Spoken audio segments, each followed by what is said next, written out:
Shalom, this is Midad Yahu Ben Yashrael. I want to do a lesson on what is adultery according to the scripture.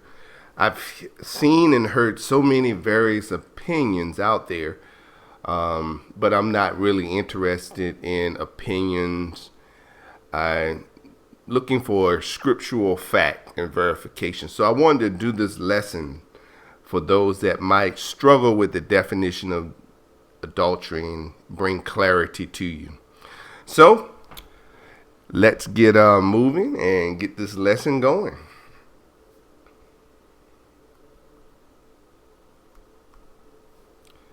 So what's misunderstood? The word adultery is one of the most misunderstood and defined words in scripture. Many people confuse adultery and fornication. Now here's a big one. I find this very prevalent in our society, especially among those that say they know scripture. Many people use the government's definition for adultery and not the scriptures. When we define adultery, we are only interested in scriptural definition and not the way emotions, feelings, opinions, or the government defines it. So hopefully you will be able to depend on scripture and not let your emotions, your feelings, and your opinion, or how the government defines adultery, cause you to define it the same way. So, what adultery is not. Okay, I'm putting these out here, and I'm going to show you in scripture what adultery is, but I want to tell you what it is not. Adultery is not a single man having relationship or sex with a single woman.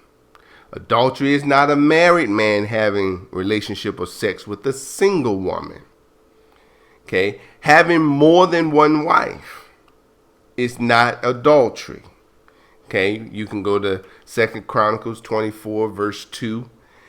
And Joash did that which was right in the sight of Yahuwah all the days of Jehoiada the priest, and Jehoiada took for him 2 wives, and he begat sons and daughters.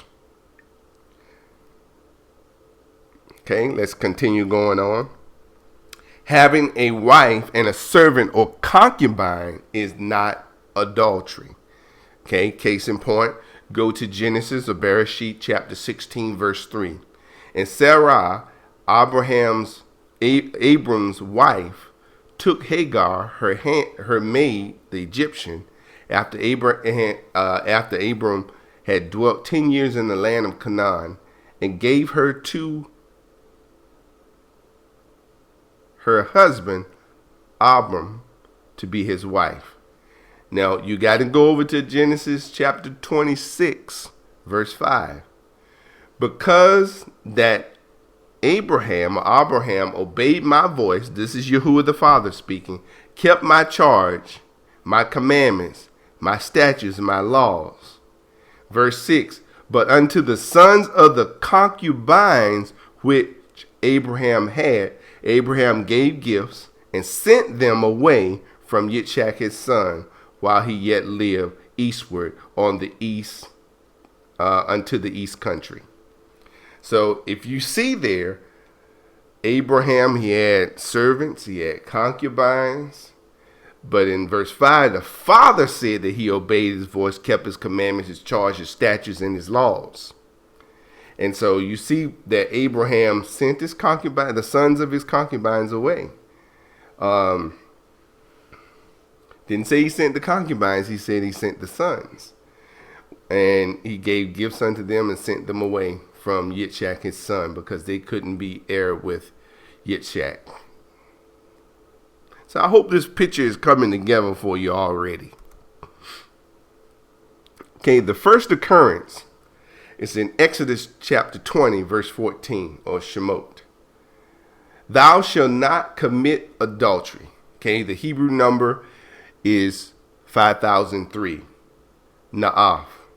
Okay, to commit adultery, to apostatize. So you'll find that there's a spiritual and a physical meaning. And what's prevalent, it says a woman that breaketh wedlock. So that means the woman is married.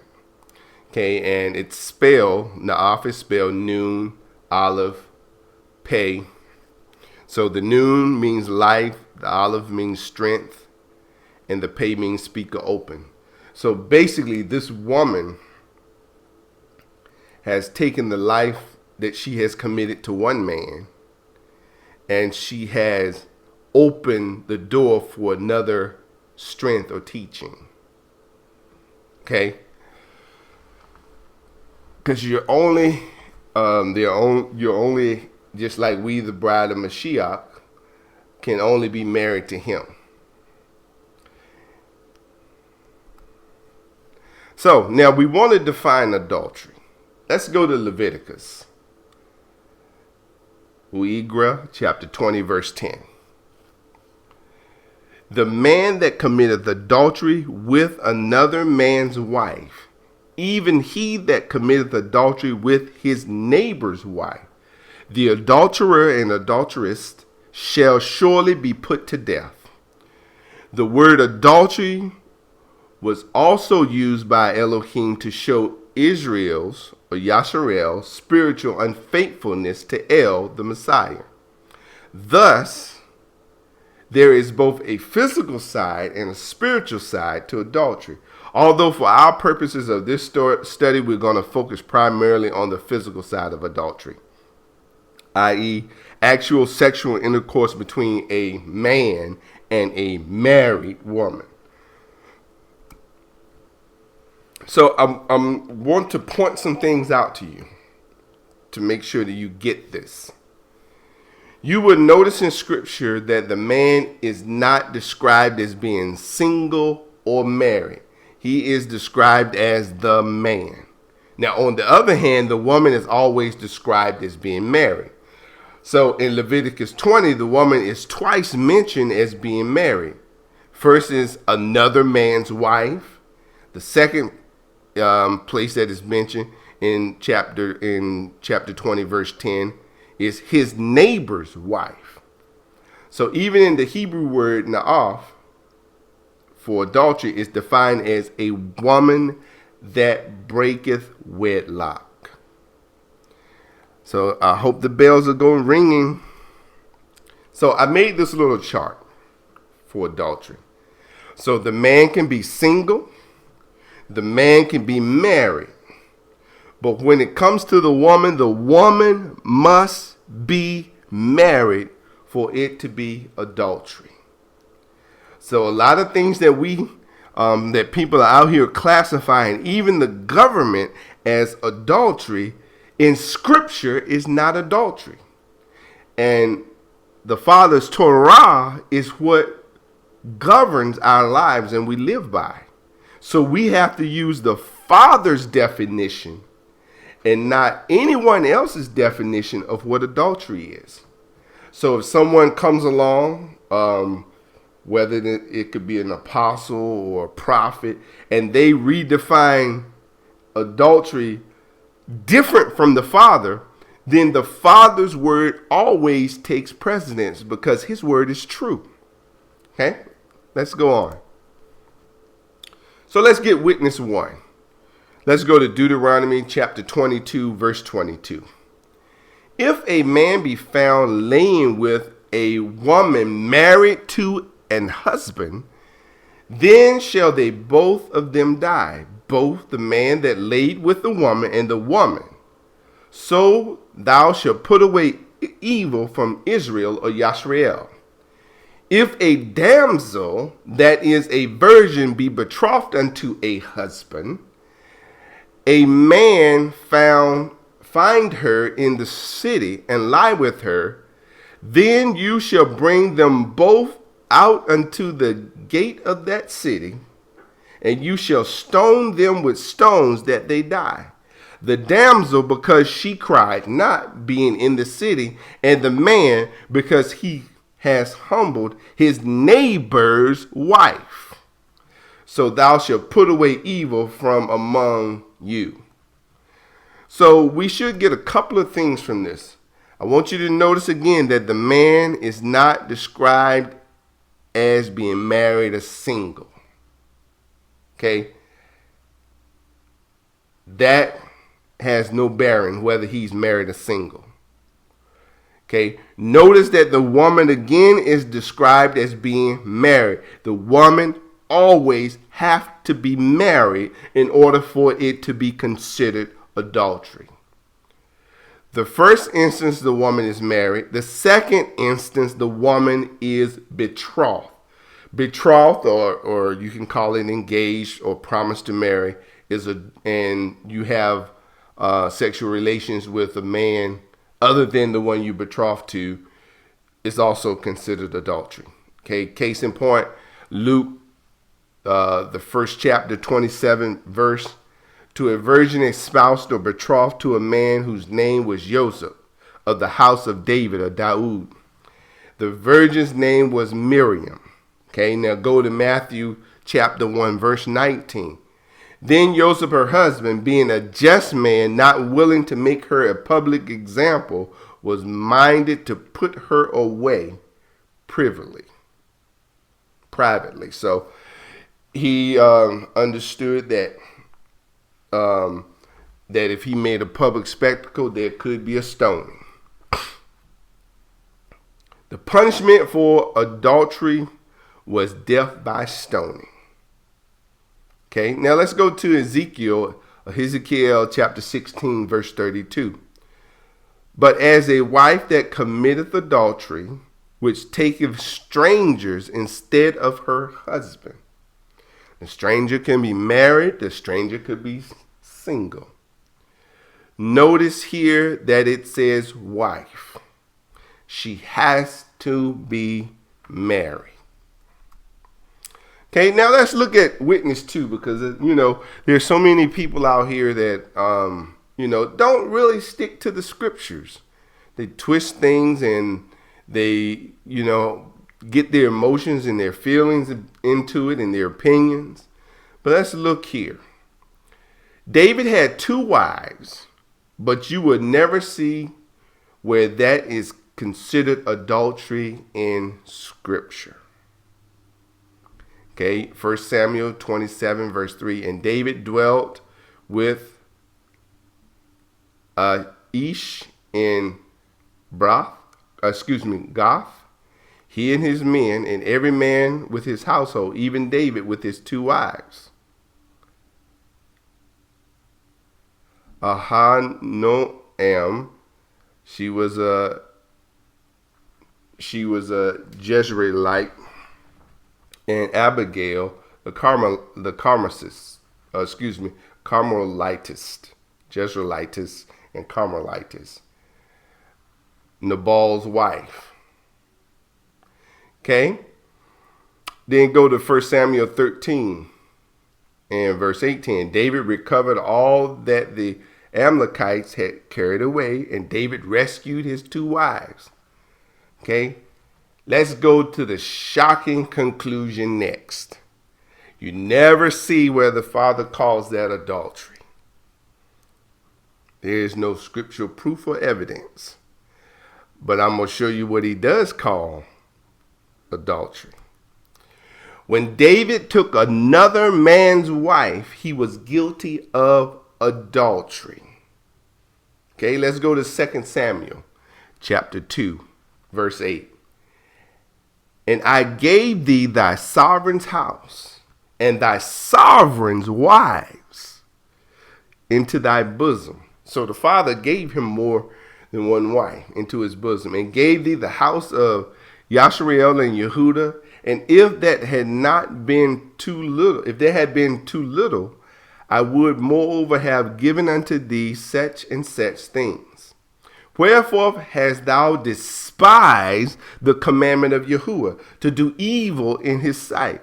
Thou hast killed Uriah the Hittite with the sword, and hast taken his wife to be thy wife, and hast slain him with the sword of the children of Ammon. So what commandment did David break here? He broke, thou shalt not commit adultery. He took another man's wife. So at this point, David had 2 wives, but only when he took another man's wife was it adultery. This is one of Yahuwah's commandments. So in the renewed covenant, you'll find some things, we just want to look at. The Tanakh, which is the Torah, the prophets, and the writings, is the dictionary for the renewed covenant. So when we go over to the renewed covenant or the New Testament, the definition for adultery didn't change. It's the same yesterday and today and forever. The word was the same. So there is a word for adultery in the New Testament or the renewed covenant, and there's a word for also for fornication in the New Testament. Okay. So if you want to look them up, is the Greek 34:31. Okay. Look at verse Matthew 19, verse 18. He said unto him, which Yahushua said, thou shalt not murder, thou shalt not commit adultery, thou shalt not steal, thou shalt not bear false witness. So when the man asked him, what shall he do to have life? This is what his answer was: keep the commandments. The renewed covenant continues the same definition for adultery as the Tanakh or the Old Testament. Okay, now let's look at the woman caught in adultery, because, many don't really get what happened here. But I just wanted to touch on it so that you will understand that adultery was still adultery. Okay, and that's in John or Yehukanan, 8th chapter, 3rd verse. And the scribes and Pharisees brought unto him a woman taken in adultery. And when they had set her in the midst, they said unto him, Sovereign, this woman was taken in adultery in the very act. Now Moshe in the Torah or the law commanded us that such should be stoned. But what sayest thou? Now, why was the woman free and forgiven? First of all, they didn't obey the scriptures. They did not obey their scriptures in Deuteronomy 22 and 22. It says, if a man be found lying with a woman married to a husband, then they shall both of them die. But the man that both the man that lay with the woman and the woman, so thou shalt put away evil from Yashrael. They only brought the woman and not the man. So if she was caught in the very act, they should have brought both of them and they be stoned. But they were trying to trip the Messiah up or catch him so that they have something against him. So they brought the woman. But he knew what they were doing. They didn't obey the commandments. So you can see why he did what he did. So what's the conclusion? Very simple. For adultery, the man can be single. The man can be married. The woman must be married for it to be adultery. So I hope this has helped to show you the scriptural understanding of adultery. And I pray Yahuwah blesses you in his knowledge and his wisdom, and that you will endeavor to seek him and continue to follow the scriptures as he has outlined. So for now, shalom, and may the Father bless and keep you. In the name of Messiah Yahushua, Hallel to Yahuwah, Amen.